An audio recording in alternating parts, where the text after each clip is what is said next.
महाराष्ट्र में आज कंगना रनौत और प्रियंका गांधी होंगी आमने सामने। नागपुर में आज कंगना रनौत बीजेपी की बाइक रैली में मौजूद रहेंगी, जबकि प्रियंका गांधी का रोड शो है।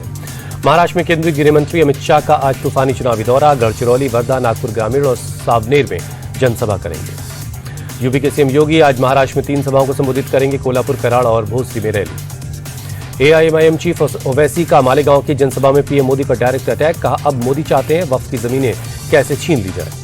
ओवैसी ने कहा, पीएम मोदी अब शेख बन चुके हैं, लिमिटेशन का कानून वक्फ पर लागू कर रहे हैं। मोदी, शिंदे और अजित पवार वक्फ की संपत्ति खत्म करने की साजिश में शामिल हैं। बीजेपी की फायरब्रांड नेता माधवी लता ने मुंबई में ओवैसी को दिया जवाब। कहा, हैदराबाद में 80% वक्फ की जमीनें एआईएमआईएम वालों ने हड़प ली है। माधवी लता ने मौलाना सज्जाद नुमानी पर किया पलटवार। कहा, ये लोग वही कर रहे हैं जो मुगलों ने किया, घुसपैठियों को देश में घुसाकर उनसे वोट जिहाद करवाओ। माधवी लता ने उद्धव ठाकरे की औरंगजेब से तुलना की। कहा, जिस तरह औरंगजेब ने अपने पिता की हत्या की, वैसे ही उद्धव अपने पिता के विचारों की हत्या कर रहे हैं। मुंबई में कांग्रेस नेता राज बब्बर बोले, वो बटेंगे तो कटेंगे स्लोगन के खिलाफ है। बांटने और काटने की संस्कृति ठीक नहीं है।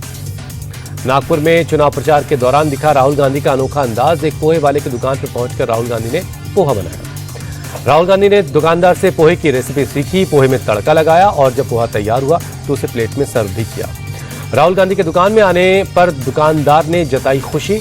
कहा, उसे उम्मीद नहीं थी कि राहुल गांधी अचानक उसकी दुकान पर इस तरह से आ जाएंगे। राहुल गांधी ने अमरावती में पीएम मोदी पर साधा निशाना। कहा, वो भी अमेरिकी राष्ट्रपति जो बाइडेन की तरह बात भूलने लगे।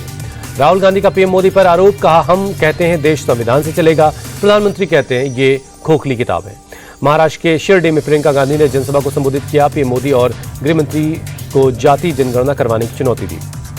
मल्लिकार्जुन खड़गे ने पीएम मोदी को दी नसीहत। कहा, पीएम अपनी जगह गवर्नेंस करें, देश के बारे में सोचें, लेकिन वो सिर्फ 24 घंटे घूमते रहते हैं। यूपी के डिप्टी सीएम केशव प्रसाद मौर्य ने किया सीएम योगी के बटोगे तो कटोगे के नारे से किनारा। कहा, अगर कोई सवाल है तो मुख्यमंत्री जी से करना चाहिए। केशव प्रसाद मौर्य ने बटोगे तो कटोगे के सवाल पर कहा, क्या आपस में लड़वाना चाहते हो?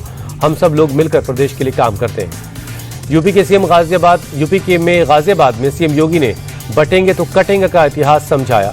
कहा, बटे थे इसलिए अयोध्या में 500 साल का इंतजार करना पड़ा।